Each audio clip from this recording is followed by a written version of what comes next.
This conference will now be recorded.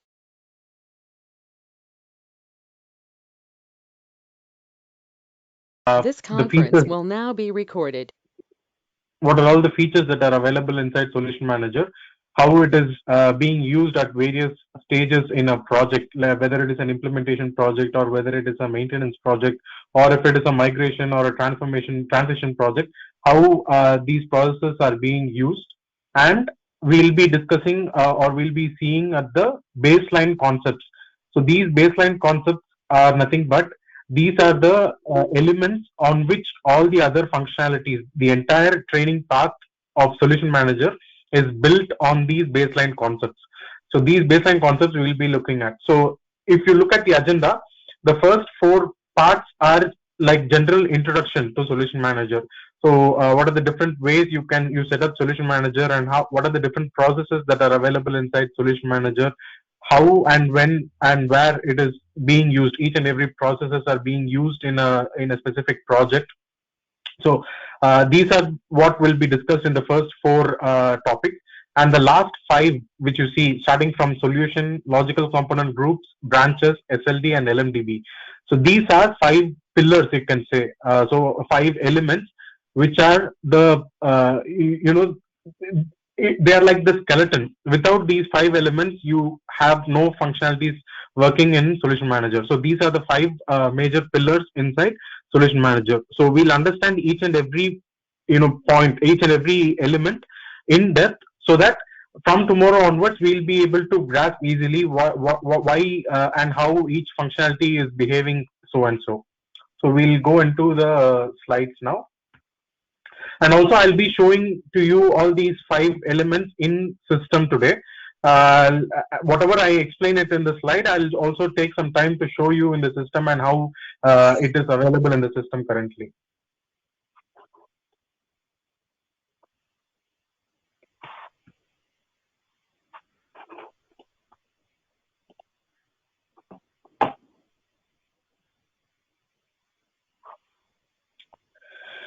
So Solution Manager setup decision. Okay. So initially, if you see Solution Manager, how it has been evolved, it was in an earlier version, it was called 7.0, and then so there were multiple SP levels. So when I am in 7.0, I will have 7.0 SP1, 7.0 SP2. So like that, there will be multiple SPs, and then came 7.1. So in 7.1, there were 14 to 15 SP levels. So 7.1 SP1, SP2, SP3 up to SP14. And then came 7.2. So even in 7.2, the recent SP level is SP11, right? So it was released recently, and the latest one is SP11. Now, majority of the customers, if you see 2 or 3, 4 years back, they were all in 7.1, because 7.2 came into existence by 2016, early mid 2016. So most of the customers till then were in 7.1, and very few were in 7.0. So when the 7.2 version of the Solution Manager came into picture, there were a lot of changes. Changes in the sense, the way the application behaves, the way the tables, database tables are stored, the way the entire logic on which Solution Manager was built changed drastically in 7.2 version. So this 7.1 version to 7.2 upgrade, this upgrade was a major decision every business had to take. Reason being, this upgrade was going to be extremely complex, because the entire table structure was changing, and there were a lot of pre-upgrade activities and post-upgrade activities to be done, so that your 7.1, all the data that you had in 7.1 system is functioning properly in your 7.2 system. So the customers were facing two options. Either they have to proceed with the upgrade, wherein they have to perform all the pre-activities and the post-activities, make sure that they are all done perfectly. So all the data is saved, preserved in their upgraded environment, or they simply go with fresh installation of 7.2 and reuse the Solution Manager from scratch from the first. So this is the two options that they had. And what were the key driving factors, whether which helped the customer to decide whether to go with an upgrade option or whether to go with a fresh installation? is are these two. So these were the two options, two driving options. The first one is early watch alert report. So if you have been using early watch alert report in 7.1 extensively, you have to go for upgrade. Fresh installation is not a choice for you. The reason being, whenever an early watch alert report is generated, it is just not a report that is generated in an instant. Solution manager system is going to collect statistical data of all the usage of your systems. So for example, if I'm generating an early watch alert report for ECC production, my solution manager system is going to monitor your ECC production for a continuous period of time, let's say for a month or for 6 months or for a year. So it is going to be monitoring, and it is going to hold all the usage data. So what transaction has been used on a daily basis, what transaction has not been used at all, what are the reports, custom reports in the system that are not used, what are the custom reports in the system that is causing a heavy performance load on the database. So all such usage statistic data were available in would be available in the solution manager if you have enabled early watch alert report. Now, if you're going to go for a fresh installation, you are going to compromise on all these data. On the other hand, why these data are useful is, in future, if you're going for ECC production system upgrade, or you are going for S4 conversion, so from ECC you're going to convert it into S4, you will need to know, or you will need to understand what is the effort required for performing such upgrade from ECC to S4, and what are all the business process that you need to test. What are all the critical business processes in your ECC system? So all these critical details, you will be able to get it from this early watch alert data itself. So if you're going for fresh installation of solution management system, you won't be able to make those decisions in future.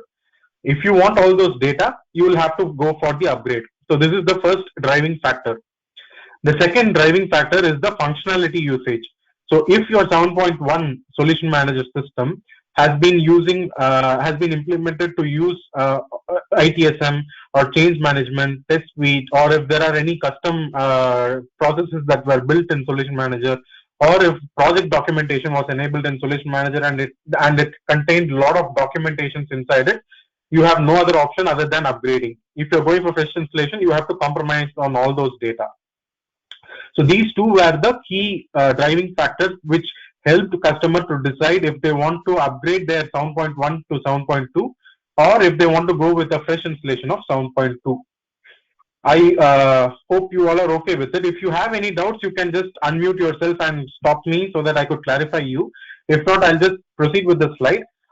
If you want me to slow down somewhere, also again, you can unmute yourself and let me know. Okay, just one question on this EWA. Yeah. So see, when we go from ECC to HANA upgrades, right? Yeah. I'm not trying to compare here, but I'm just trying to understand. So when we go for upgrades, so we will have some functionalities in ECC, and we have utilities as of today, which SAP has provided, which will let us know which of these functionalities can be taken to HANA and which cannot. Okay, Yeah. so there is some kind of utilities available, which will give us a educated guess, right? So for EWS also, do we have like any utility within Solman which will tell you like these can be migrated or nothing can be migrated? This migration in terms of 7.1 to 7.2, is it? Yeah. Or you're talking about, getting these data for ECC migration? Are you asking for ECC migration whether I'll be able to see some data in the early watch alert report? Yeah, I mean for the 1 to 2 only. If Okay. is it like nothing can go? Is it that way, or are there any utilities which will tell us out of this 10 that you have built, 3 can go, 7 cannot go? All right. Okay. I can understand you. So there are certain functionalities. So if I've mentioned over here functional usage, right? So of these functional usage, basically no data can be. If so, ITSM is basically all your support tickets. So in your live environment, you're reporting your issues in the system. You're creating those issues in the system, and then you are fixing those issues, and you are attaching a solution document to that particular ticket. So ITSM is full of all these kind of documents, these kind of tickets. Similarly, Yeah, change for a support management project, it is the heart and soul of everything, right? yeah, it is heart and soul of Yeah. everything. So there is no way that you will be able to compromise. It is not like the only option for you to go is for the upgrade option. And in the upgrade, I'm not clearly getting like what your question is. Like if three can go and the remaining can't go, I couldn't get that point. So let us say we have built some in a previous version, some Okay. EWEs, Okay. and are there any utility within the Okay. 7.1 or Like anything okay. which will tell us? Yeah. Yeah. So here, all the functionalities are same in 7.1 and 7.2. Nothing has been changed in the functionality wise. But if you consider ECC and S4, the core functionality itself, some modules are redundant in S4, some modules are available in ECC. So that is why you have that difference between ECC and Solution Manager. In ECC to S4, there are some functionalities which are incorporated into other modules, other S4 modules in S4. So you won't be requiring those modules if you do the transition. But in Solution Manager, be it 7.1 or be it 7.2, the functionalities, the count of the functionalities are same. ITSM is the same in 7.1 and same in 7.2. Similarly, change management is available in 7.1 and 7.2. The only thing that is changed is how it is being stored in the DB level, the table level, and the various additional it has been enhanced. That's it. So nothing is lost when you do the upgrade. Nothing is going to be missed out. Everything will come in along with additional enhancements in 7.2. Got it. Okay. Okay. Great. Thanks. I Right. just had a follow-up question as well on that. Yeah. Hey, so I think Srini raised this point about when we probably move from, let's say, ECC to HANA, and we have certain things, let's say, on 7.1 versus we are also moving to, let's say, 7.2, and the table structure and everything that gets altered, or for that matter, our custom tables, etc., which is there. So, will all those things get impacted with this? Or system can take care of that, or the upgrade can automatically take care basically of the custom changes, custom tables, whatever was there on the previous version into the new version, and similarly for on the solution manager side, or basically from ECC to HANA when we are trying to move. So the respective HANA tables which comes into picture, so automatically those will be addressed as well. So whenever there is a customization introduced into a system and we perform an upgrade, there will be a manual effort required for it. Because if the whole concept of how the system is going to behave is changing, the table structure and everything is changing, there won't be one thing, there might not be a need for that V table at all. So either you have to get rid of it, or you have to modify your table to adapt to the newer structure. So there will definitely be a change that will be required, and system will take care of, let's say, 60 to 70%. But 30% at least, there will be a manual effort during the upgrade, where the technical consultant, the ABAP developer, or whoever the developer is, has to log into the system and perform the changes adapted to the new environment. Not everything will be done by the system. Got it. Thanks. Okay. So now, basically, this Solution Manager 7.2 came into boom in the same period wherein ECC to S4 transformation were in the limelight. So all the processes inside Solution Manager, mostly they will be aligned that to help a customer in performing this ECC to S4 transformation. So as a Solution Manager consultant, how one should be able to understand how my Solman system is going to support this transformation. So in what way Solution Manager is going to support this? So when we talk about, when we consider this particular scenario, any project to implement any project, we will be having a dedicated project management tool. Mostly it will be a third-party tool. But what this project management tool is going to do is, it is going to list down various tasks and who is responsible for each task, and the documentations of each particular task will be stored. So this is the basic, very basic, I'm not going into the details, but very generic requirement of any project management tool is this, to listing down the task, responsibility, and the documentations. So to address, so sometimes some tools will only allow you to create tasks, and you will have another tool to store all the documentations. You will have another tool to track all the issues happening during the project. And during the test case, again, you will have multiple tools. So at last, you will be ending up in multiple tools, of which Excel also might be one of such tools. You will be ending up in a lot of tools, and you don't have a single point view of which is my requirement, and for this requirement, what are the documentation, and for these documentations, what are the issues that have happened, and what are the solutions that were provided. So this single single source of information is not available in most of the project management tools. So this is where Solution Manager is helpful, wherein you create the task in the same system, you implement the task in the same system, you document it and upload it in the same system, and at last you report an issue and fix it again in the same system. So from the creation of the requirement till the end, till the deployment of the solution, everything is in a single system and everything is linked with each other. So you have a historical view of any particular change, any particular business process that is implemented in the system. So that is where Solution Manager is going to give you a lot of value in these kind of projects, be it a transformation project, implementation, greenfield or brownfield, whatever project it is, maintenance project, AMS, whatever. So Solution Manager is going to help you in that. So how this Solution Manager is going to help you, how it is going to handle these task requirements and documentations, is through the various features or processes that are available inside Solution Manager. So these processes are various functionalities which we are going to look at during the training. So I'll come to this first 4 blocks at the last, but I'll go into these processes first. Process management. So the process management is nothing but, in this process management, you will design, this is basically your BPMN diagram. So if I have a sales, an order to cash scenario in my organization, so how will that order to cash scenario flow in my organization? Where it starts, to which approval it goes, how many layers of approvals are there, and who requests it, who approves it, and where it ends. So in between, are there any background jobs? Are there any email notifications? Are there any like any Fiori applications involved?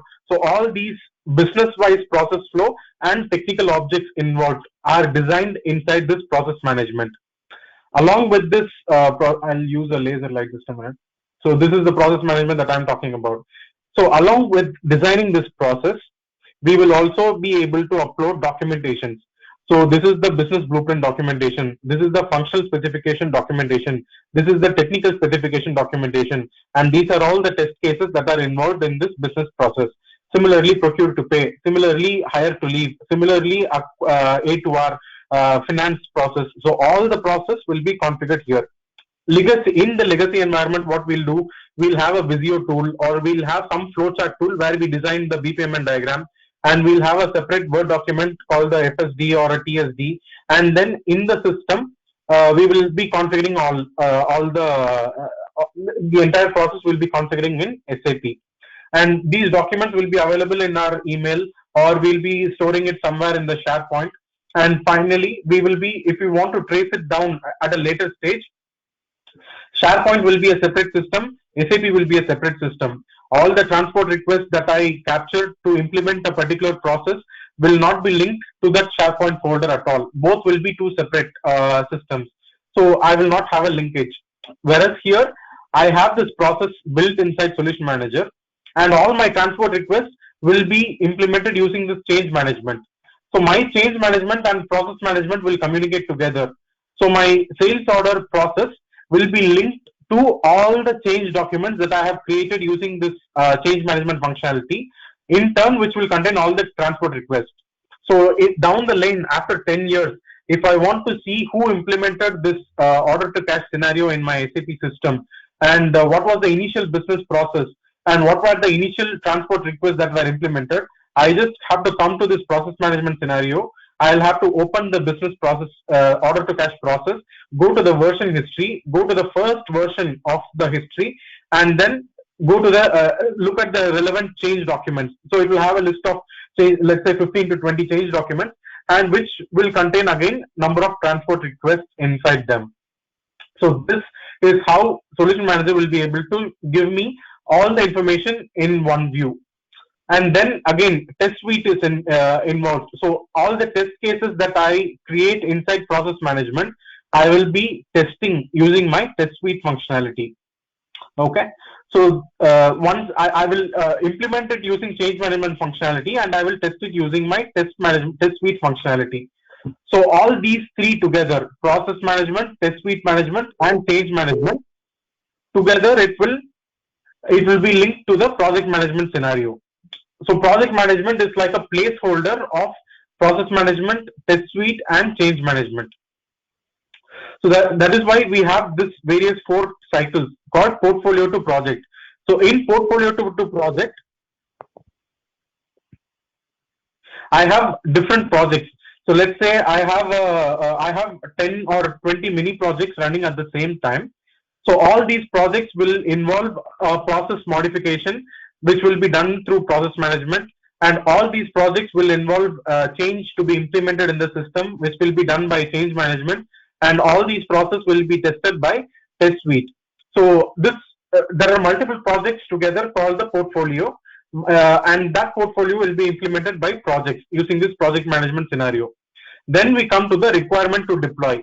So once a project is defined, there will be a lot of requirements, which will be bundled together to form a project. So all these requirements will need to be deployed in the system. So how will they be deployed? They need to be designed first, wherein process management helps us. Then they will have to be implemented in the system, where change management will help us, and then they will have to be tested, where test suite will help us. So this is the cycle called requirement to deploy, and then detect to correct. So let's say once the solution, all the solutions are deployed in our SAP landscape. Now I have to detect if any issues are available in my solution. So how will I detect it? Either the user will work on the system, he will find some issues in the system and report an issue. That issue is called a ticket, which will be inside the ITSM. Or I will perform a continuous monitoring, either a system monitoring or a job monitoring or a business process monitoring. I will perform all these monitoring, and I will allow my solution manager system itself to detect automatically if there are any issues available in the system. So that will be coming under business process operations and application operations. So your system monitoring, job monitoring, HANA monitoring, interface monitoring, exception monitoring, everything will come under application operations, while business process monitoring will come under business process operations. So this is a cycle called detect to correct. You detect if any issues are there, and once it is detected, you will be fixing that defect, fixing those issues. What is this? DVM is data volume management. So once a solution is deployed in in the system or in SAP, this solution is going to be used. I am going to create lots and lots of let's say order to cash. I am going to create lots of sales orders, lots of procured POs will be created, and all these will be having its own PDF documents, its own forms will be available. So when I create these forms, when I create lots of orders, what will happen ultimately? My database is going to grow. Okay. So when my database grows, I need to it will grow up to a certain point wherein the space that is available in my server, it will go to up to the maximum space that is available in my server. So once it reaches my maximum space, it cannot go beyond that. So what will happen ultimately? I cannot create any more sales orders. I cannot create any more purchase orders for purchase requisition. So whatever it is, I cannot create any other additional transaction. So this database growth needs to be checked as well. So this data volume management will help us to identify what are the unnecessary spaces that my database is holding. What are the space that I can reclaim? How I can efficiently use my database space available. So this is this functionality helps you in managing your data. So that is the data volume management. Then you have the custom code management. So when you go for a greenfield implementation or any implementation project, ultimately you will be ending up in introducing a lot of custom codes. So the business requirements will be very huge, and you will try to satisfy all the business requirements, and you will end up in implementing huge number of custom codes.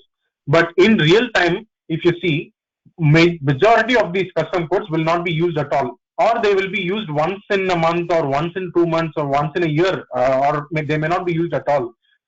It is just during the requirement that the customer was fancying about that particular requirement and he requested it, but it was not used at all. So these kind of custom codes will remain in your system for a longer time. Now, when you go for an upgrade or when you go for a migration, these custom codes might need to be adjusted. So this is again coming back to the point where we discussed whether the system will take care of it, or uh, we need to adapt the codes.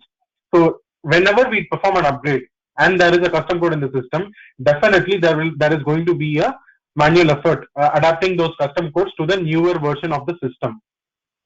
Now, those manual efforts are cost based. So, if I'm going to involve an ABAP consultant to work on 100 custom codes, I will have to pay him for all those efforts. But look at it in this way: of those 100 custom codes, only 20 custom codes are being used on a daily basis. Other 80 custom codes are used only once in a year, or not used at all. So what I can decide is, I'll get rid of all these 80 custom codes. I'll instead follow the standard process itself. So I need the ABAP developer only for those 20 custom codes to be adapted to the newer version. So this is going to reduce my cost. This is the amount of visibility that custom code management will give you. It will tell you what are the custom codes that are used on a daily basis, what are the custom codes that are not used at all, what are the custom codes that can be ignored.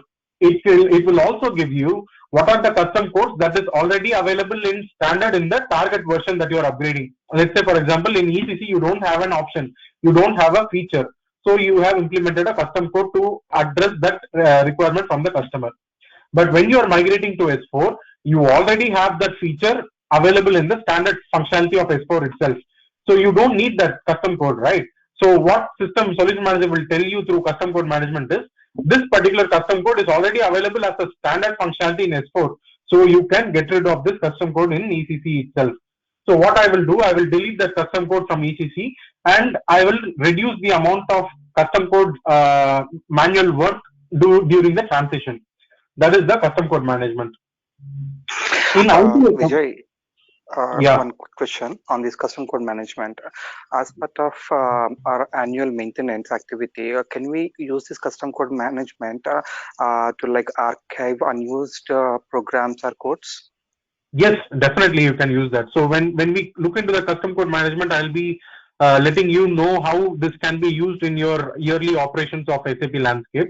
So there, one of the points is, you can use this data volume management as well as custom code management on a half yearly basis or a yearly basis to address to understand how your system is being used, and to get rid of all the unwanted objects, so that you could use the system to you can enrich the effectiveness of your system. That is definitely can be used. Okay, there are some standard reports that can be retrieved using this functionality, right? Yeah. Okay, yeah, thank you. All right. So adding to that, Vijay, so example, continuation of that quarter end management act, quarter QVC activities. Okay. So from I didn't customer get that. Sorry. something during the quarter end activities also. Yeah. So it is Consider. basically like an housekeeping kind of functionality, custom Yeah. code and data volume management. So it depends on the period or the frequency in which you are going to perform, depends on the business or the organization. So it is not, there is no defined period, like you have to do this only on a yearly basis or only on a half yearly basis.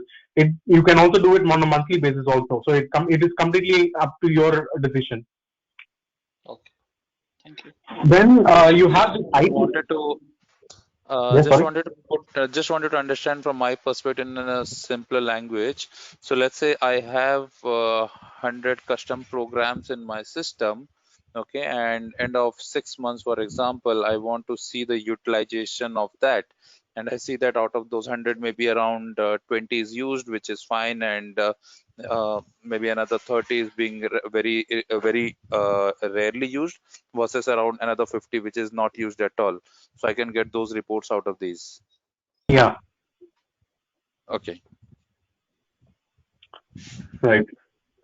So now coming to the ITSM part, in the detect to correct, I was talking about this incident management, wherein production live issues are reported by the end users, which is being used for us to detect that there is an issue in the SAP system, and then we'll be correcting it.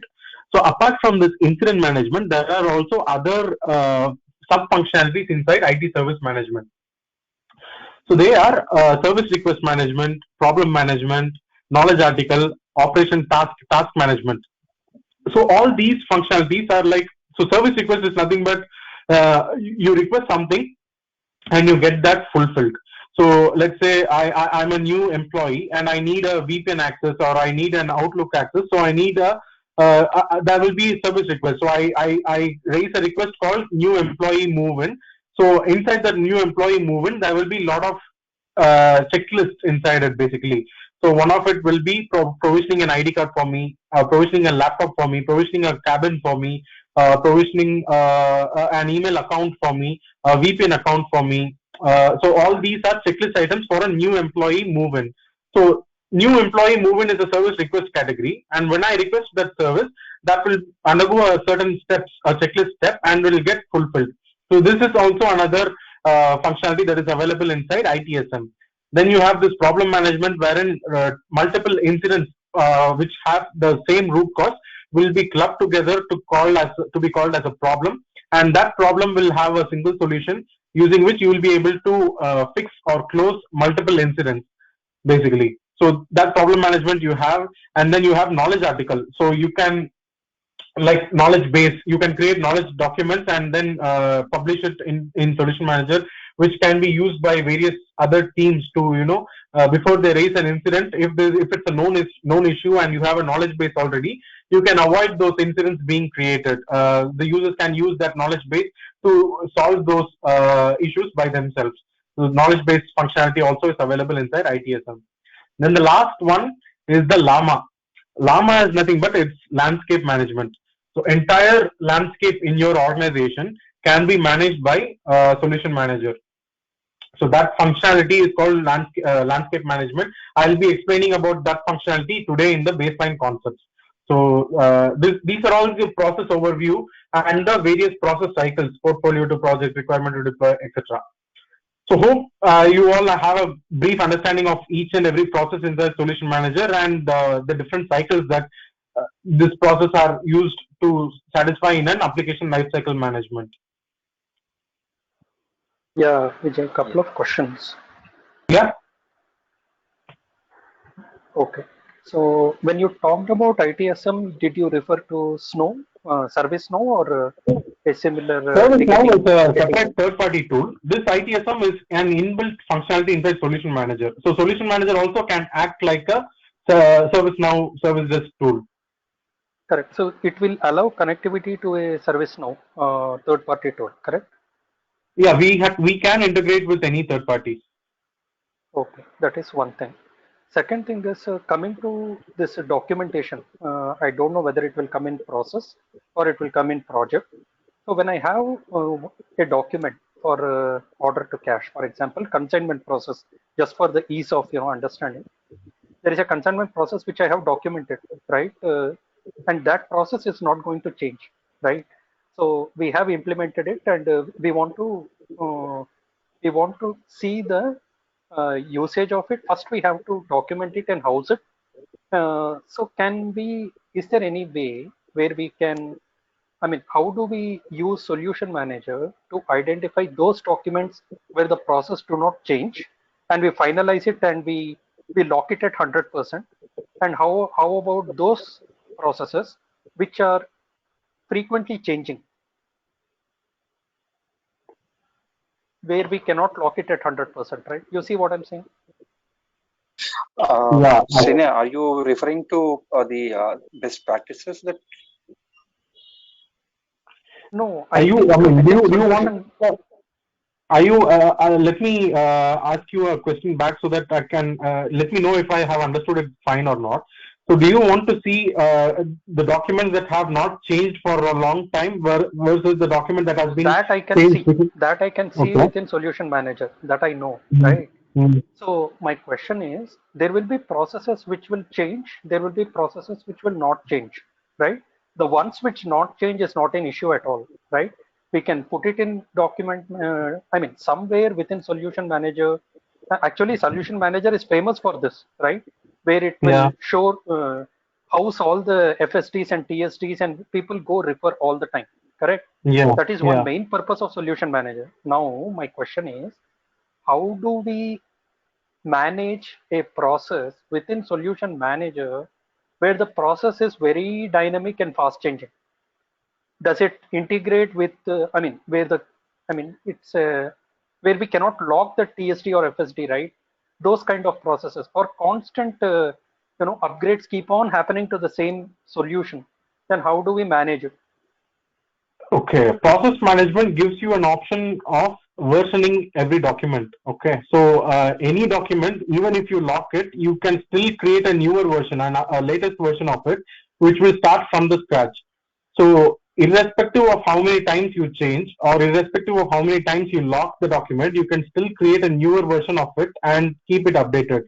So, whenever someone comes to that process, the first thing that they'll be able to see is the latest version of it. But if you want to see previous versions, you have an option to see the version history and you can retrieve the documentation that was locked in the previous versions also. Did that answer your question? Okay, so it is with the versioning that we Yeah, it determine is with that, the and versioning that that is will be possible handling this via. kind of process. Okay, okay, that's what. Thanks. All right. Any other questions, or I can move with the next slide? And And Vijay, for the it's DVM, yeah, Yeah, go ahead, Ankit. DVM. Let I just wanted to Ankit check finish. for that. Just wanted to ask for that swimlane request to fulfill. Right, I Right. see this ITSM is there. So does this request to fulfill means that where we enable functionality for end users to automatically or self-service themselves? Yeah, so that is where service Okay. request will come into picture. So service request is you enable service request which will be requested by end users and will be fulfilled by processors or various teams. So that is one of the example where I gave the new employee movement. So whenever an employee comes in, you can provide him just a solution manager access first, where he will be requesting this particular service of a new employee movement, and then inside that particular service request you will have a lot of teams basically satisfying different checklist items. So ID team will satisfy the Outlook account creation and the laptop provisioning, and then the admin team will be involved in provisioning the cabin as well as the ID card.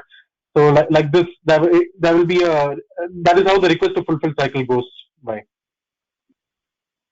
Okay, so these are mostly for documented steps to manage things. Yeah, yeah.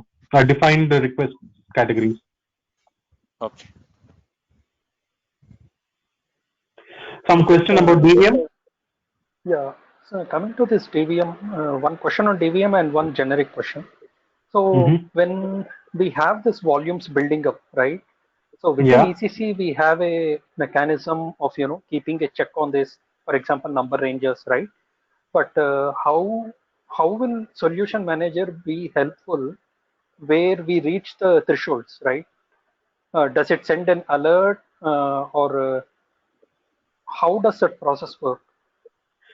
Okay. Or is it only an alert that it will send, and No, we have to it do is not an everything? alert. So the alerts Okay, are sent only from application operations where you monitor the system repeatedly, and if it breaches a threshold, that application operations will send you an alert. So what data volume management will do is it will analyze the system. It will analyze the growth of your database for the past 2 weeks or for any period. Okay, it will analyze the growth of your database and it will give you a view stating your SD related tables have occupied so much of space. Your HR related tables have occupied this much amount of space. Your basis related tables are occupying this much amount of space. So this is application wise. It will give you what is the space occupied in each application, and which application is growing up drastically. Most of the times, 98% times, it will be the basis relevant tables that will grow drastically. Why? Because whenever an SAP system communicates, whenever it performs an RFC communication, or whenever an IDOC flows into the system, or whenever a background job runs, or whatever transaction happens, everything will be logged inside SAP system. And all these logs, so-and-so activity was performed by so-and-so user at so-and-so time. So all these log entries will be stored in basis related tables. So this table will be growing hugely. What data volume management will give you? It will give you an estimate of how much this table will grow in the next 1 month or in the next 1 year, or how much your database will grow in the next 1 year or 5 years or 10 years. It will give you this forecast, and it will let you know this application tables need not be this much. I mean, this can be restricted. So you can schedule this particular report to reduce the size of this tables. The standard recommendation is do not have any data more than 30 days in these tables. So like these, it will give you recommendations. Using those recommendations, we will have to create a mini project, or we will have to create an archiving project or something, and implement all those recommendations so that the growth is controlled. So this is what we'll have to do. What data volume will give us? It will give us the actual state, it will give us the forecast, and it will give us the standard recommendations. So this is what data volume management will give us. Okay, great. Because in our project, we do have these kind of issues where system gets impacted for some issue or another. There is a P1 ticket which is raised, and those kind of issues happen. So see, that is as and when it happens. But this is something that we should also know, like where we can better this process compared to today. So I hope Yeah. we will see these things in a future class. Yeah, definitely. Okay, thanks. Right. So I'll move on to the next slide.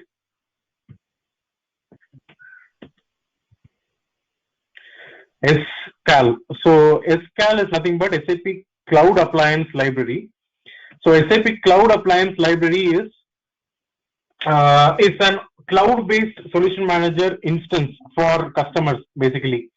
So if you are going to use this SCAL, or the SAP Cloud Appliance Library Solution Manager instance, you need to establish a connectivity between your on-prem systems and this solution manager that is available in the cloud.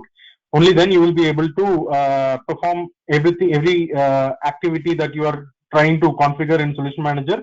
You will be able to use that or use the cloud Solution Manager in a way how you can use an on-premise one. You have to establish the connectivity. But what is the advantage in this SCAL is, you can see this. If you see the on-premise road, or the on-premise column, you will have to install Solution Manager first. You will have to have a hardware built here, and then you will on top of it an OS, a database, and then SAP application of Solution Manager needs to be installed, and basis post activities need to be done, and then the basic configuration, mandatory configurations needs to be done, and all these function pre-activities or let's say post installation activities, functional activities from the Solution Manager side have to be done. Only then you will be able to start configuring ITSM, charm, application operations, or any functionalities of Solution Manager. So there are all these blocks that you need to perform initially if you are installing Solution Manager on premise. If you are doing it on the cloud, if you are using the cloud appliance library, all those initial setup, setting up the hardware, installing post basis configurations and functional configurations, all these are already done in the cloud appliance library. You just have to request for an instance. It will be deployed automatically. All these configurations will be done, and right away you can start configuring your ITSM or change management or whatever functionality you can start configuring right away within hours. So that is the advantage that you get in cloud appliance library. So the time or the duration that is required for you to start using your Solution Manager or start configuring your functionalities in the solution manager will be reduced from weeks to hours. So that is where this cloud appliance library is advantageous. Only thing is you will have to establish a connectivity, either a VPN tunnel or either a tunnel or a VPN connectivity network level connectivity must be established between your on-premise solutions and the cloud appliance library. Vijay, a client can choose to go with both, right? He can choose Yeah, to go you can with choose to both. go with both. Yeah. With both. Second thing, when we go for a cloud, right? So you are saying that it is very fast. So I mean, is it like a complete package which everything they have done? And I mean, how do people who have not have this exposure get into cloud so quickly? Do they have wizards, self-guided wizards, or what exactly? Or is it a complete package? Actually, it is. So whenever every customer will definitely have an SAP project manager, SAP account manager from the SAP side. So they will have to request those account managers that they need an instance from the SAP Cloud Appliance Library. Just for a demo system, I can share with you a link after the session today, where you can just log in and see how it is. But basically, from the customer, the request has to go through the account manager to SAP, stating that we require an instance or two instances of Solution Manager in the SAP Cloud Appliance Library, and then those instances will be provisioned. So it goes through the account manager. There is no a wizard from the support portal where you directly request and it gets sorted. It has to go through the account manager. Okay, yeah, got it. Okay. And again, by fast, I don't mean that all the processes that I showed here are already implemented. These processes will not be implemented at all in those instances also. Before you start configuring these processes, there are various set of activities that you need to do, which we will be looking at in tomorrow's class. So all what we are going to see in tomorrow's class will be pre-configured in SAP Cloud Appliance Library. So what we'll be seeing in tomorrow's class is up to this validate and prepare. So that block will be pre-configured. But these processes that I showed here in previous slides, they will have to be manually configured by us as per our business requirement. Okay. Right. So now coming to the actual baseline concepts of Solution Manager. First, we'll be seeing at solution. So you can look at the top right corner. You will have something called as solution over here. So what is this solution is? Hope you are all able to see, or you are all able to see that solution word, right? On Yes. the top right corner. So this entire black margin or the black box border that I have given, all these together will be called as a solution. So what is the solution is? It is a package. It is a package which contains all the systems that are available inside my organization. Okay, it is like a software. It is the organization in the software level. So, for example, if I have let's say Tata Holdings. So inside Tata Holdings, I have Tata Consultancy Services, Communications, and like flights are there, air industry. So all these put together, you have Tata Holdings, right? Similarly, in the software level, let's say I have an organization and I have SAP systems, I have non-SAP systems. All these systems put together, I map them inside a package called as solutions. So I have just have an animation here.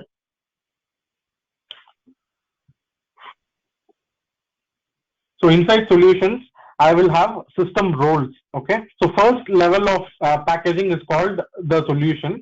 Inside these solutions, I will have system roles. I will have development, quality, and production system roles.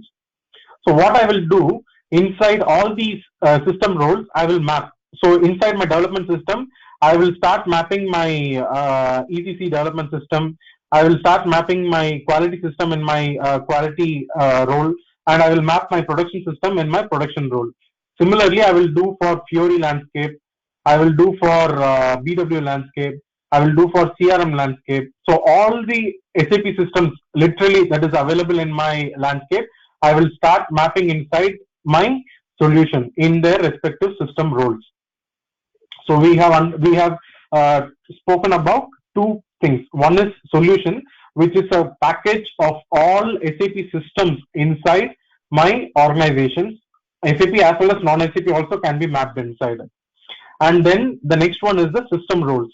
So development role, quality role. You can also create your own roles like pre-production role, sandbox, testing, training. So you can create any number of roles and you can map systems under these roles. Before you map these systems, you will also have to create something else called as the logical component groups. So logical component groups, before I start explaining, I'll show you this animation so that you'll get a basic understanding of what logical component group is going to be. So this is one of the logical component group. This is another logical component group.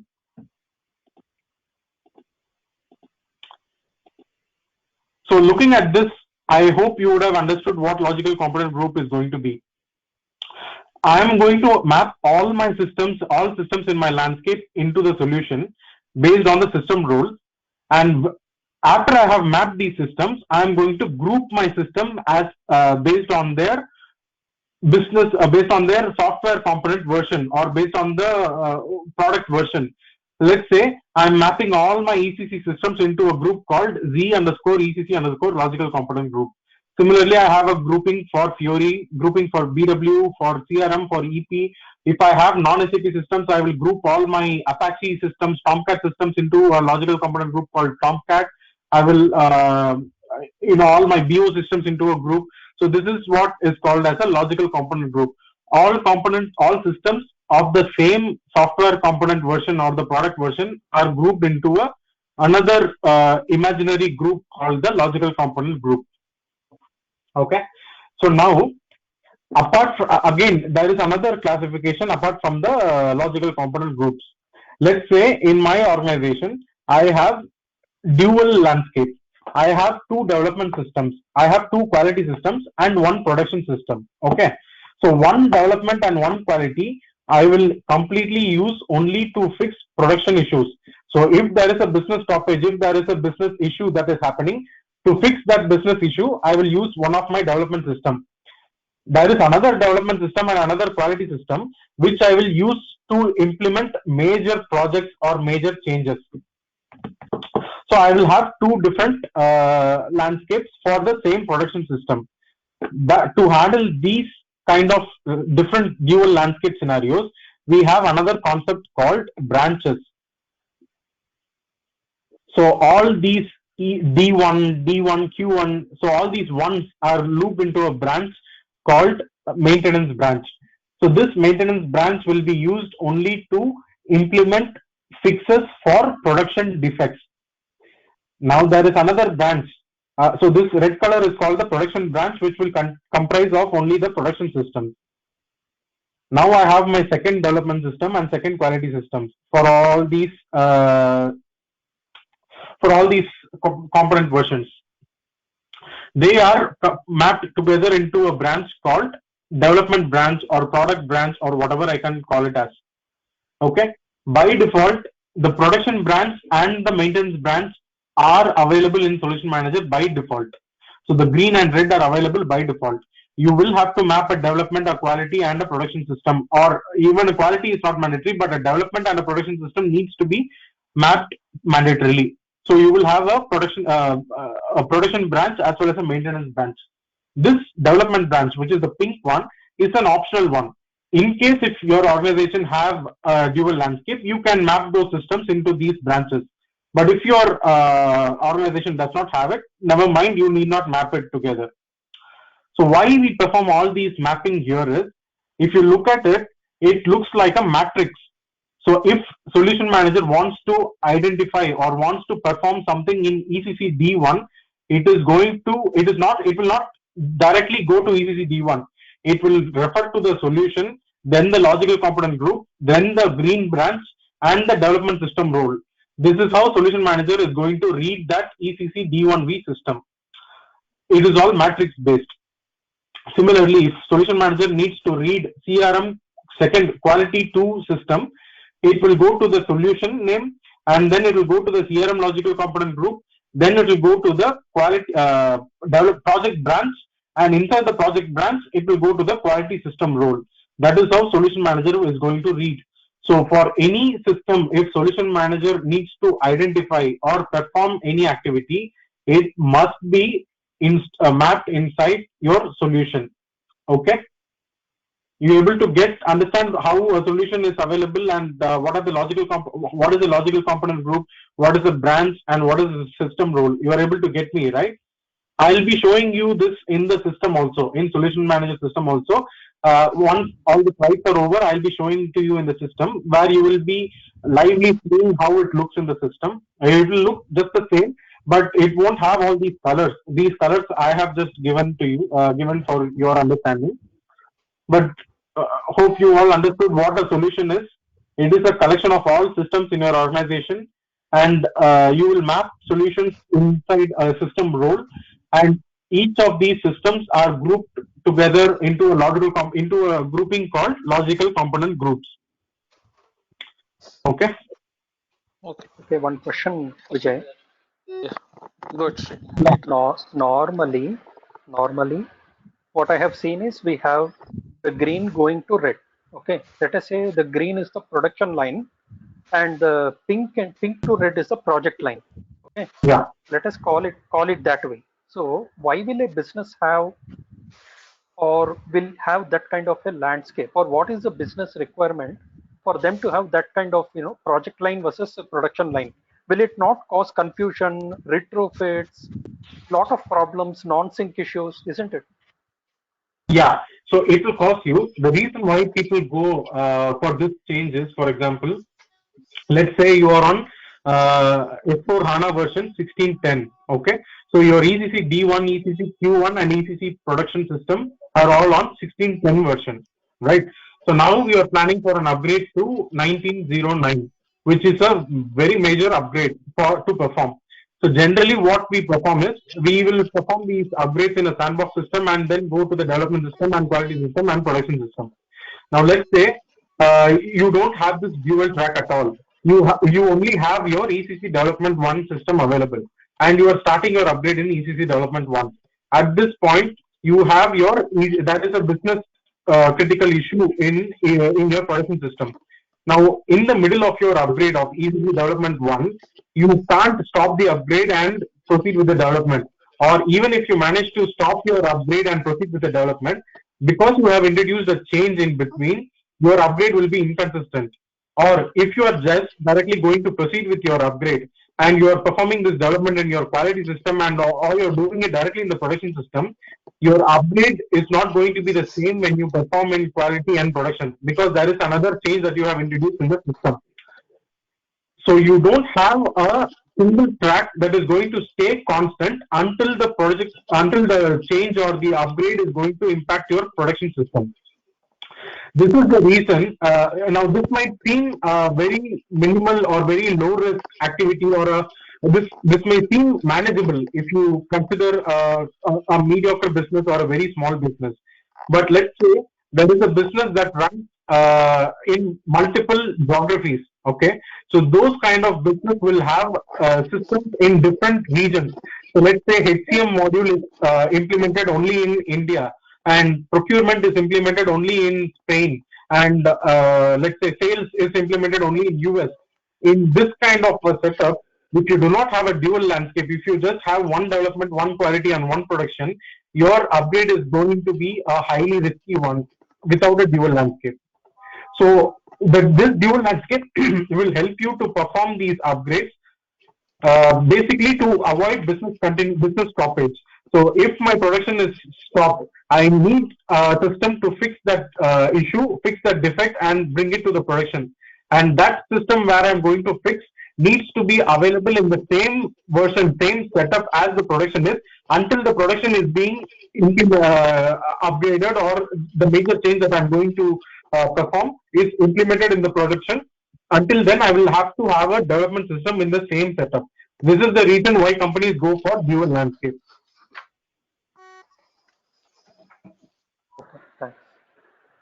Okay. So Any other Vijay, questions? yeah, Vijay Arun here. So Yes. this SAP Cloud Appliance Library, this is a new concept in 7.2, I understand. But this I'm is sorry, your going to, can you be it was breaking actually. okay, let me come to the, give me a minute.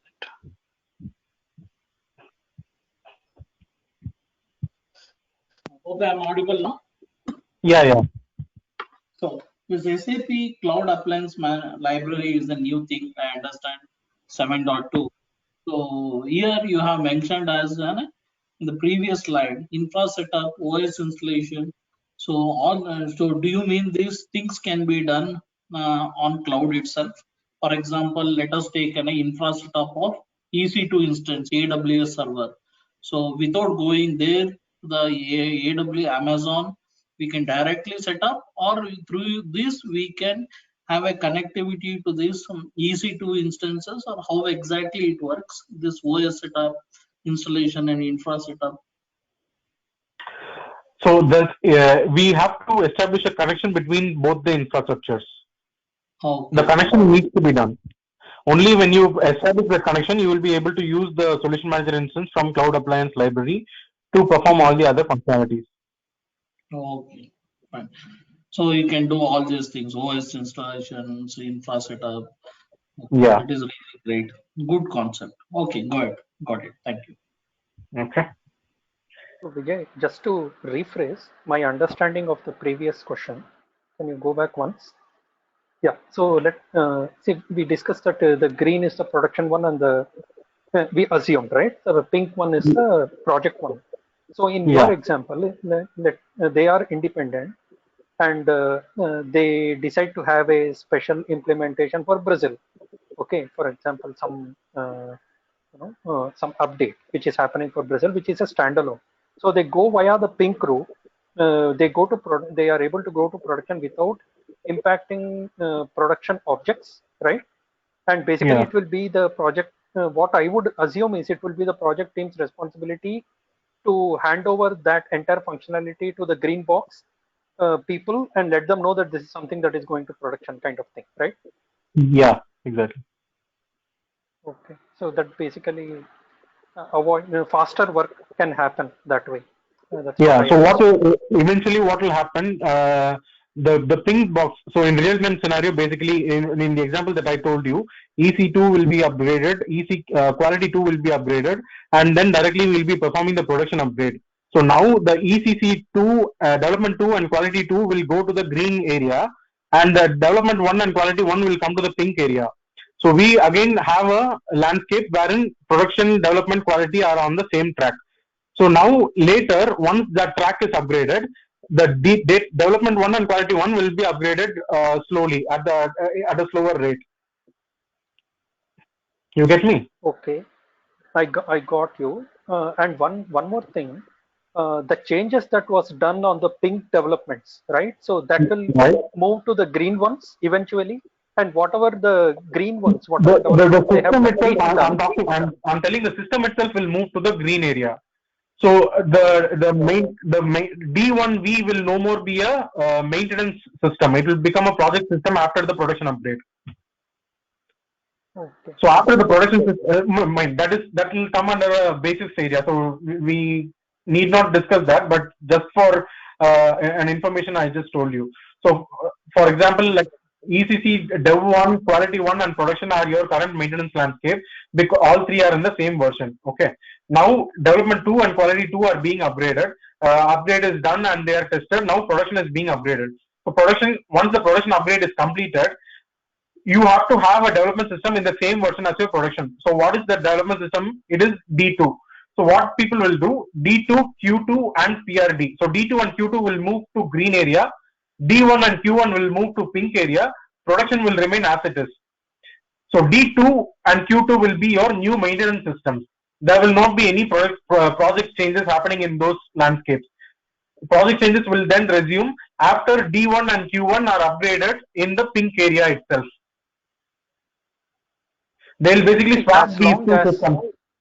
the systems are in sync, it is not an issue.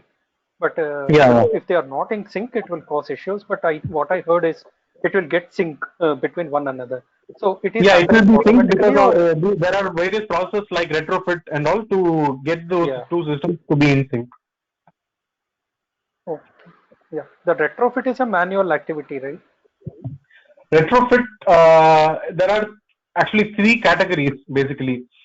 If there is a conflict, you have to perform it manually. If there are no conflict, you can automate it. Again, if there is a conflict, there are two subcategories. One is a workbench change with conflict change with conflict. So we will Oh, look at it when we come to the change management part. We'll be looking at it. okay. Fine. So now I just wanted you to understand what a solution is, what a logical component group is, what is a branch, etc. So just these, if you are able to understand looking at this, it is enough for today, basically. Then we can move on to the next topic, which is the SLD and LMDB. SLD. So SLD is nothing but it is just like your telephone directory. Okay, it has references for all the systems in your landscape. Any system, if you want to use in Solution Manager, you will have to register it in your SLD, and then from the SLD, it will be used by Solution Manager. So these yellow rounds that is being moved, these are the data. So once you start registering the data for the first time to the SLD, from then onwards, every 12 hours or periodically, the systems will be sending these data to the SLD regularly on a periodic basis. Okay. Now this SLD, Full form? what it will? Now let me finish. Just a minute. Sorry. So what it will do, once the above system sends the data will be a raw data inside the SLD. Now this SLD will compare the received data against the CR and the SIM content module, which is available inside SLD, and it will name the data that is just received. For example, let's say I am transferring a data of ECC6 and ESP8 system to the SLD. So there will be a lot of Java binaries and all raw data available inside those that is the data that will be transferred. Once SLD receives this data, it will compare this data against my SIM and CR content. So what is the SIM and CR content is? This SIM and CR content will contain all the product version and all the component version that is available up to date in the SAP. So if I'm mentioning CR 2017 and SIM 2017, every component that SAP has released, every support pack that SAP has released, all those data will be available inside that package. So SLD will compare my data against this library CR and SIM, and it will understand that the data that I have received is ECC6 ESP8, and it will name that system with the SID, and it will term it as ECC6 ESP8. Similarly, Java, NetWeaver 7.5. Inside NetWeaver 7.5, you have this ADS component, you have this landscape component, you have this IGS component. So it will name all the components and its relevant patch level, and what is the latest patch level available. It will give that comparison as well. Similarly, for every product version, this is what SLD will do. It will read the data from the systems, compare it against SIM content and CR content, and then it will it will label the product and system version to each and every system. You can ask your question now. What SLD stands for? System Landscape Directory. So all your systems in the landscape will be registered to this directory. So that is why it is called a System Landscape Directory. Now, so when we talk about this SIM content and CR content, I spoke about 2017, right? So let's say we were assuming that 2017 SIM content and CR content are available. Now in this scenario, let's see, if you see the HANA box on the left side, HANA box is a 1909 box, which is released in 2019 only. But the SLD to which I am registering the HANA system is contains 2017 SIM and CR content. So in 2017, SAP wouldn't have released this HANA 1909. So this library will not contain the HANA 1909 version. So what happens?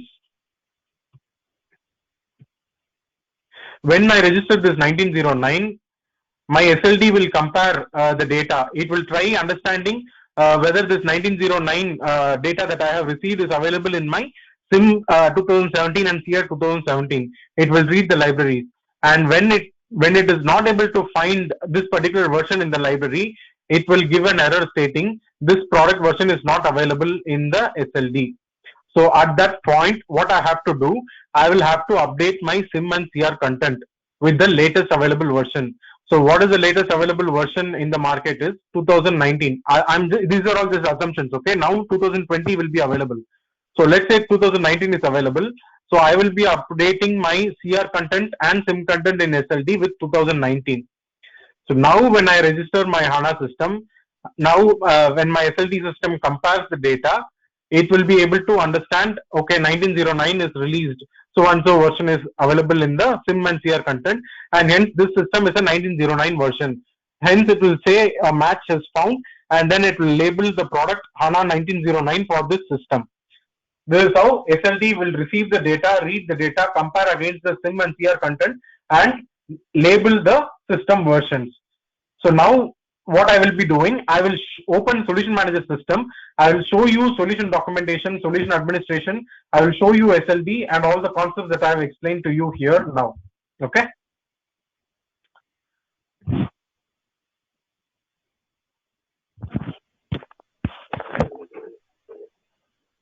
So since we saw SLD first, I'll show the system landscape directory itself first, which will be fresh in mind, and then I'll go to the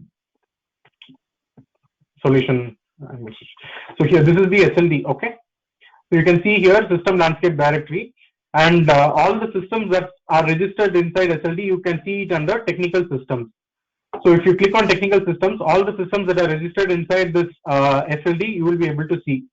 Now you can see here AS ABAP system and AS Java system. Java and ABAP system are registered, and if you click on them, you will have the product versions. So here you can see what are the softwares installed in this system. So SAP Solution Manager. So what would have happened, like I showed in this PPT, Solution Manager system would have registered, sent the data to SLD. SLD will compare this data with the SIM and CR, and it will identify the data to be Solution Manager 7.2 version. And once it has identified, it will name it will assign that particular product version from the SIM or CR content to this system S72. And then all the software component version available in the all the software and component version installed in the Solution Manager will be mapped. So here you can see installed version and latest in the CR content version. So if you see, I told you the CR will contain all the latest version released by SAP. So if I register 7.2 SP7, my system will show as 7.2 SP7, but the latest version SP11 also will be shown in the what is the installed version and what is the latest version basically will be shown here. Let's see what it shows here for the ST component version.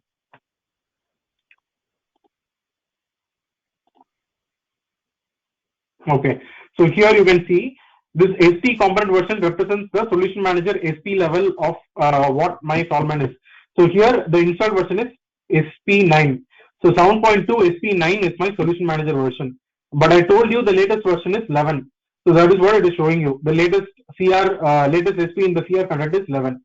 So next year when SAP releases 12, I will have to update my CR content in this SLD.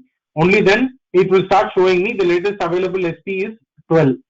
So how to update that CR content is you have to go to this administration and you have this option called import export, right? So here it shows upload and download SIM models. So you have to click on import, and here it will show you what is the current version. So if you see CR content, the latest version, the version that is available here is 2020 June. So up to 2020 June, whatever SAP has released, it will be available in my system. If I'm going to update it in the next year, I will have to download it from the marketplace. I will have to come here, choose the file, and then I will have to upload it in my system. So that is how I will be performing it. This is how I'll keep on updating my sim content and CR content. This is for the SLD. Now for the solution, let me open the solution for you and then I'll come to the LMDB.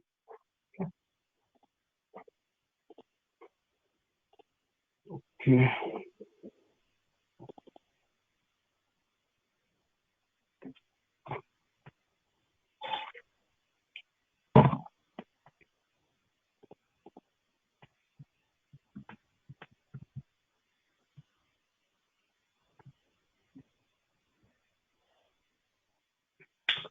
So assigning, we spoke about mapping those systems into the solution, right?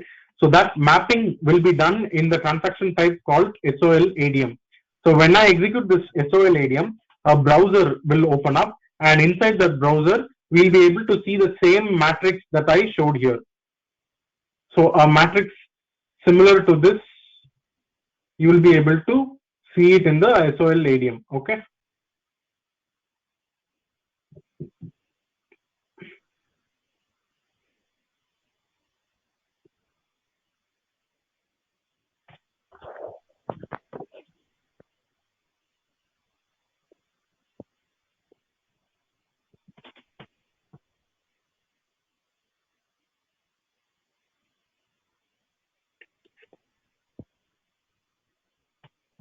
Okay, so here you can see solution administration screen has come up.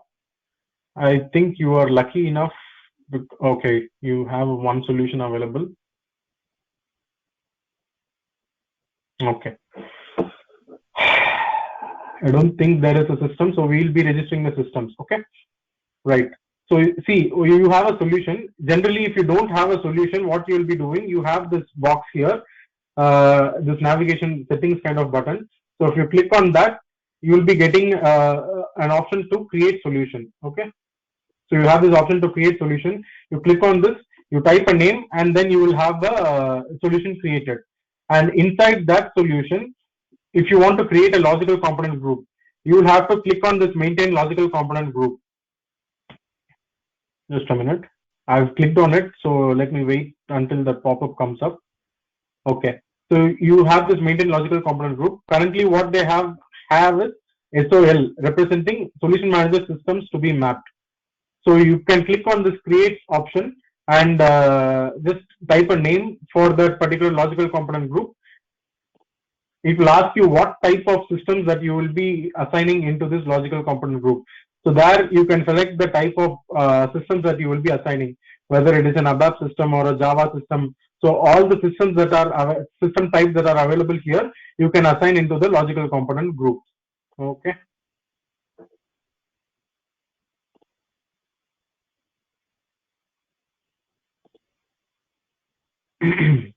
So I'm trying to change this logical component group SOL. So if let's say if I want to change the description, or if I want to change the type of systems and remove the systems that are already existing, I can click on the change and come here. The name, once you have defined, it is defined for all. You cannot change the name of the logical component group once you have created. Okay. And let's say that you have created a logical component group and you don't have a system assigned yet. So what you will do is you will go to this assign technical systems. Okay. So here, what this development, maintenance, and production are all the branches. Okay. The green, pink, and the red that I showed you. And what you see underneath with the system. So whatever comes with the system, they are all system roles. Development system role, quality assurance system role, production system role. And what you see on top are the branches. Okay. So to assign a system, let me click on assign systems over here. It will give me a pop-up. Okay. So I will have to select in which logical component group I have to assign, and inside the logical component group, in which branch I have to assign, and inside the branch under what system role that I have to assign my system in. So I can select each system role, click an F4, and my systems list of systems that are registered to Solution Manager will be visible, and I'll have to select the system and click OK, so that my systems will be assigned. So let's just I'll just assign a system to show you. S72.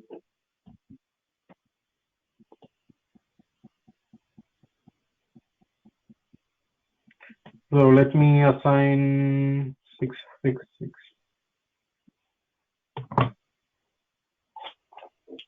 So I'm assigned as a reference system. So until there are no systems in the no systems assigned, you won't be able to see those system roles in the screen.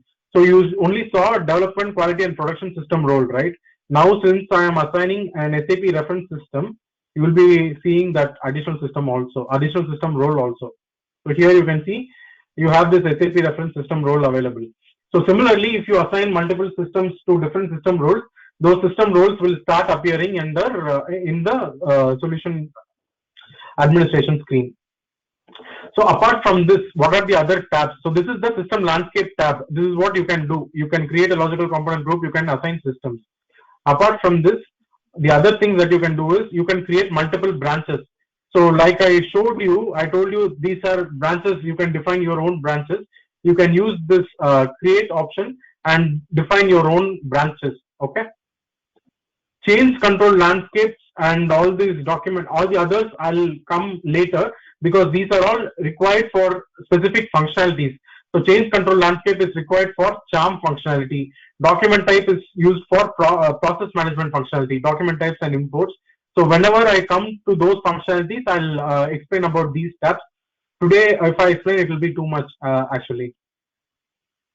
So by the end of this session, it's enough if you understand what is a solution, what is a logical component group, what is a branch, what is system role, where do you create a solution, where do you assign systems in SOL ADM transaction, what is an SLD, how do you register a system to SLD, what is a SIM component, what is a CR component, why they have to be updated regularly.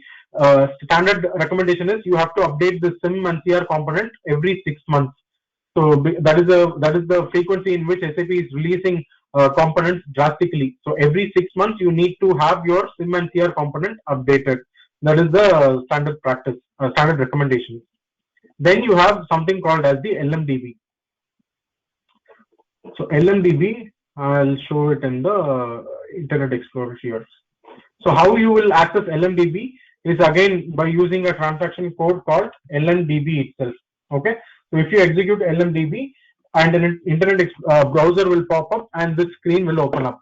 So LMDB is nothing but landscape management database.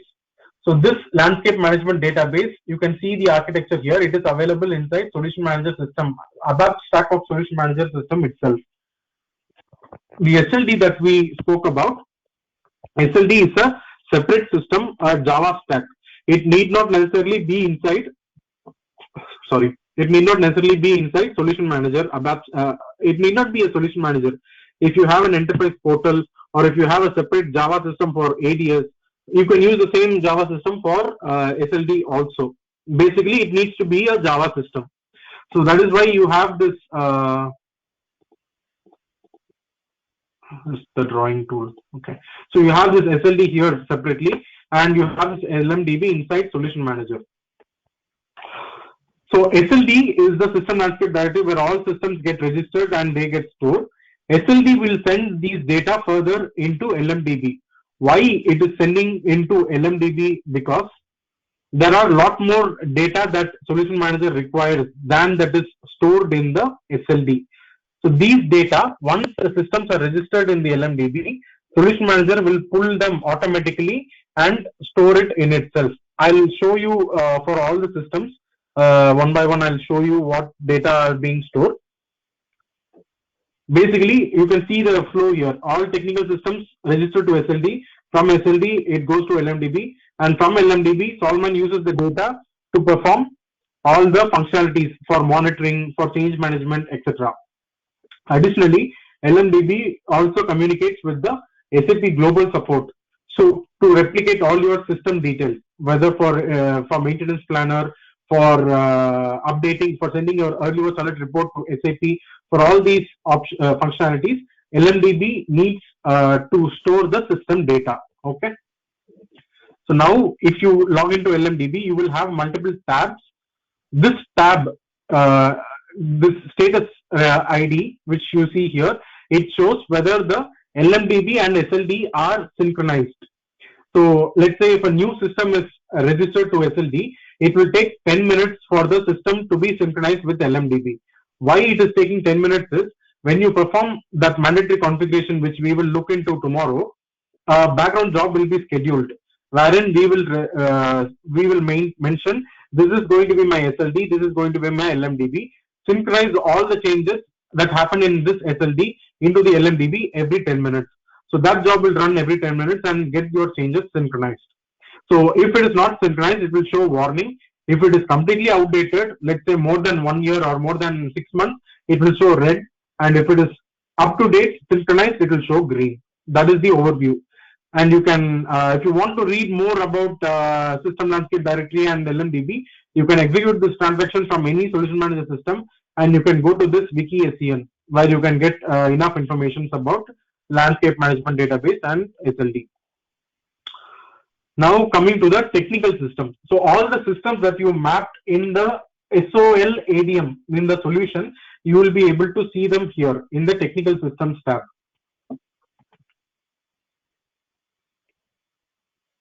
Okay, and all the logical component groups that you created in your solution, that will be available here.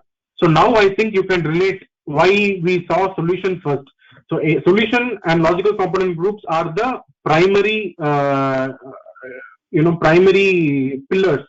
So that is what will be used everywhere inside Solution Manager. So the logical component group that you saw there is the one that is available here. I can show you that SOL logical component group just for your understanding. All the others are standard logical component groups that are available, not user defined.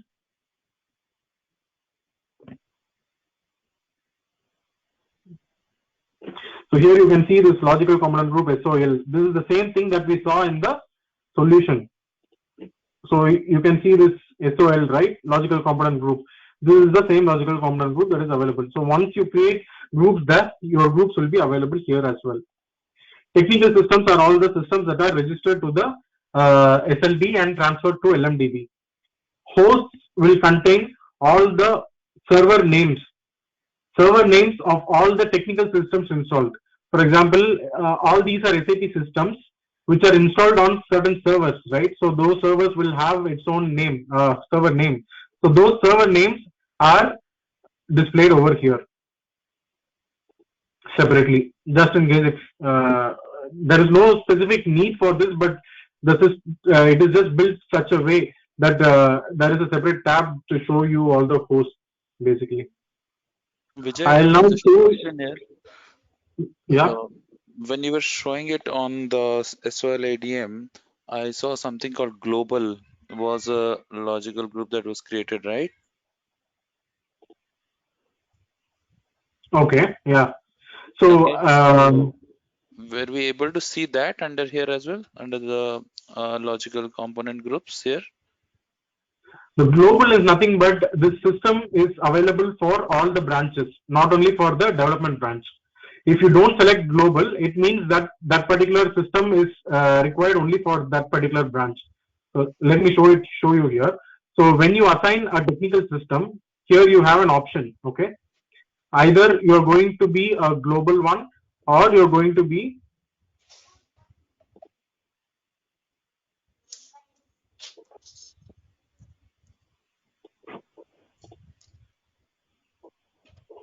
sorry, that is not global. Global is not it is not an option. So it is basically a site. Okay, so I was talking about this various geographies. Like system is available in India, a system is available in US, Germany. So let's say these three regions are available. Okay, what we will do, we will create different sites called US region, Americas, India or Asia, and then Europe. So there are three different sites will be created, and then we will mention for India, this is my development system. For America, this is my development system. For Europe, this is my development system. So like that is what this global represents. It is basically the sites. So how you can create multiple sites is you need to. So what I'm saying, for each of that site, right? we are determining like whatever, like for the different geographies, each geography is a different site, and for each site we have this pipeline of pipeline of systems that are there, right? The development, Yeah. maintenance, production, everything, right? So these are Yeah. all our logical, the sites are basically our logical groupings, correct? Yeah, exactly. Okay, so what I was saying was on this space, I think when you went into logical component groups, so I should be able to find that site name there, right? Yeah, once you go inside the logical component group, you will be able to. So if you click on that SOL and click on the display, then you will be able to see them inside. It won't be Okay, so available outside. Let me show you.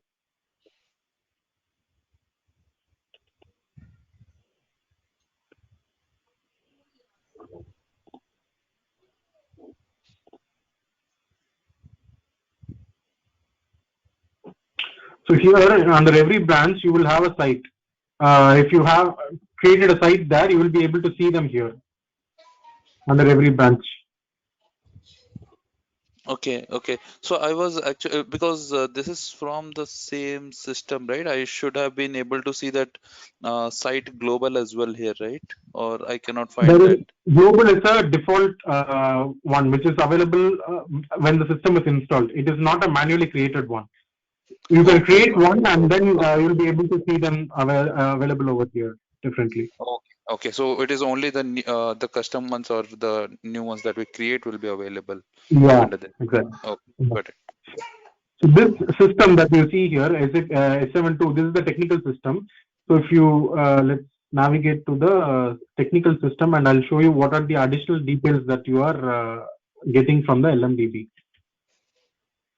You will be all the clients that are available in the system, and what is the database that is available. So first thing, the software, what software is installed, and what are the software component versions that is installed at the various SP level. So system status, whatever we see in the system status, all those will be available in the LMDB. Then what is the database on which the system is available, and what is the database version, that is also will be available in this. And then technical instances, like you will have different application server instances, right? You might have 2 or 3 application servers, one message server and one central services. So all those will be available here. And then the various clients that are available inside and above system, those clients are also registered here.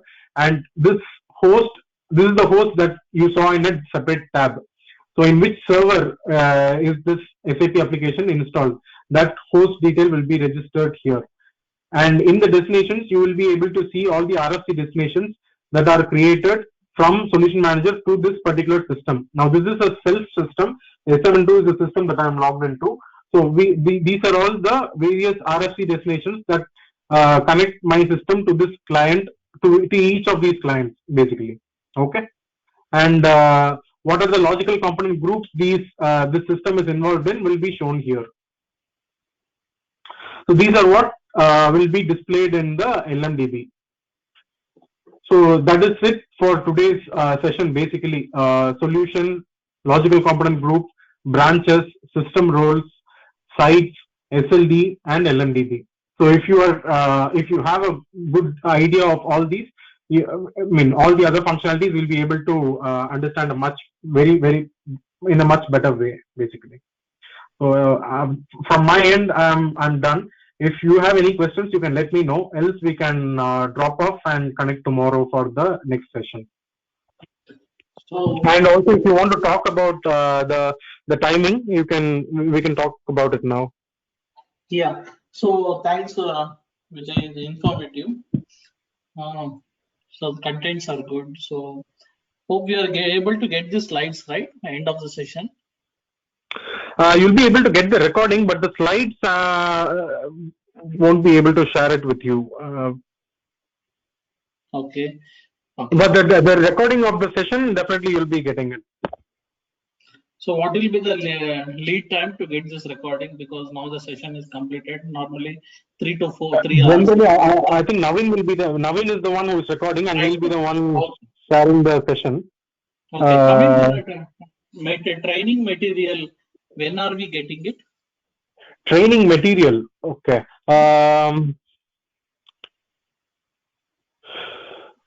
Training material, I can arrange it by Wednesday maximum. Sorry, because I have to get access to that share drive, and then I'll have to share it with you. Can I give it to you by Wednesday? I'll No, give no it, hand problem. over it to Naveen by Naveen. by Tuesday, and he'll be sharing at the max by Wednesday with you. Okay, fine. Fine, not a problem. Next, as you know, Vijay, we are all working employees. You are also working, and we are Yeah. in time zones. So what I feel is that let's have an option of weekend one class and weekdays one class. So the benefit of this is that I don't want to spoil your valuable time during weekends of my team members and viewers also. Sunday we can have a complete off. Saturday, what we can do is that we can have a session between 6 to 8 like this way. And the Wednesday, we can have one session. Or else if your calendar is filled on Wednesday 6 to 8, we can go to Thursday. So, Oh, okay. So during weekends, actually, I'm working from UK, so my timing is completely on the UK zone. hmm, The time that I will be available after office hours itself is around 10:30 UK time. Sorry, 10:30 IST PM. 10:30, oh, that will be late for us. Yeah. So, Ankit, how do you want to proceed, Ankit? Ravi, Srini, open for you. And I think going by the time that we are saying on a working day Hmm. looks very difficult, because for Vijay again post 10:30 p.m. might be not possible. Yeah. Uh, Okay. What right. about So morning time before you start your work? no, Srini, Uh, our time would be going on. Our work office time would be going on at that point of time on a weekday. yeah. So I think we are we only have the weekends in that case. So weekends, Vijay, what is your best available time as per India time? I mean, between what Weekends I time can to what adjust it as per your availability. So 2 hours per day would be enough. I mean, would be comfortable for both of us. So 2 hours on Saturday and 2 hours on Sunday, whatever time that you want. I mean, Okay, now what I'm that saying needs is to be a continuous time. slot. I can't, won't be like, it shouldn't be 1 hour for 1 hour in the morning or 1 hour in the evening. If it is 2 hours continuous slot, it will be comfortable for me. Got it. Now, what I'm asking is the time between, let's say, 2 p.m. to 10 p.m., any 2 hours within that time frame should be, is that okay? 2 p.m. to 10 p.m. Yeah, that should be fine. India time. 2 p.m. to 10 p.m. India time, and at any Yeah, 2 hour block within that yeah, time any frame. 2 hour slot. Okay, okay. So, Arun, I think we can get back to Vijay and Naveen probably over this week while we kind of finalize on the time. That should be fine. Okay. Yeah, fine. So tomorrow at what time next? Is it the same time Tomorrow, or same little bit time, same early? time is okay for me. Okay, fine. Ravi, Yep. Or if Ankit? you're coming a bit earlier, like 3:30, which was the time which you were asking earlier, right? Three to five. That is also good with me. Whatever time that you want, I'll be available. I think tomorrow we can continue 6 to 8. Next week onwards, we will confirm back what time. All right. Yes, thank you. Yeah, fine. I will Right inform you then. before. Yeah, Yeah. So if you thank don't have you. anything, I think we can drop off for today. Yeah, I'll talk with Naveen and help you get this video as soon as possible. thank you. All So right, guys. one Thank you very much. last thing, Thank you, Vijay. Vijay. Vijay, last thing is that we had agreement with Naveen that every end of session we will send a feedback to him in case uh, any some observations is there, so that please connect with him on every Monday or whatever. So that the next class it will be helpful for you to consider those points. So that's what I had agreement with that. So what we will do is that tomorrow we'll this is an okay. So tomorrow onwards we'll start sending the feedback after every session. That's the All right. Thank you, Vijay. And Thanks all. Vijay, one more question was Vijay or Naveen, probably you can answer that. How about our access to the sandbox system or something?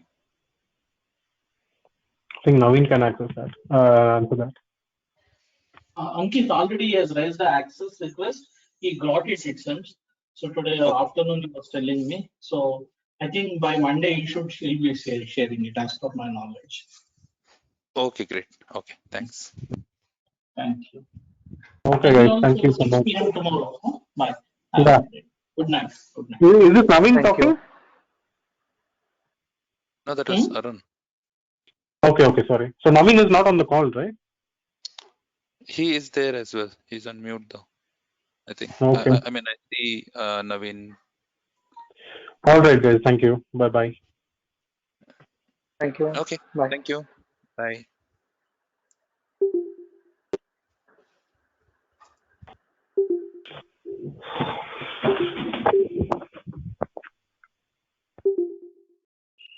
Thank you. Bye bye.